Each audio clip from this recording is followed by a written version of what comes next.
I've been joined in studio by Isaac Kofi to talk about the economic impact of Ghana's perennial floods. Now, listening, watching that clip, it tells me we speak a lot. Absolutely. But it looks like when it comes to acting, we have found one. We've been speaking since 1960, and then we are still losing almost 200 million Ghana cedis to floods almost every year. But I'm sure we know what we have to do. Of course. Just that.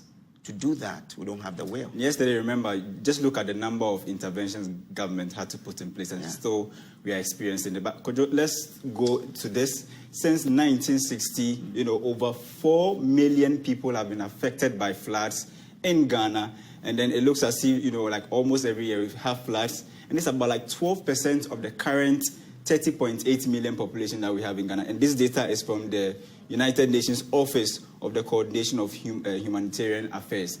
Now, if we should move to the next slide, it talks about the economic impact.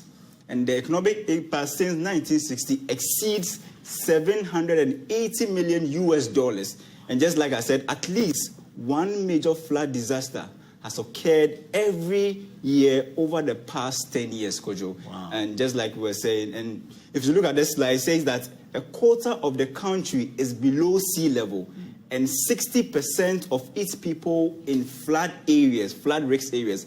But measures it has taken have reduced the likelihood of major flooding, just like we mentioned the 2018 intervention and that of the 2020. And it says research shows that for every $1 we spend, on flood, reduction, it saves at least $4 to $9 otherwise spent in emergency response when disaster occurs. It means that if we should do things right, every dollar we spend, we could save about, $3 to, let's say, $9. So the option is in our hands. It's either we spend $1 every year trying to prevent it, or when it's an emergency, we spend close to $4 to $9, trying to prevent it as an emergency, Kojo. No, the only thing we'll have to add is that when we spend those monies, we need to ensure that the right things are done. Like yesterday,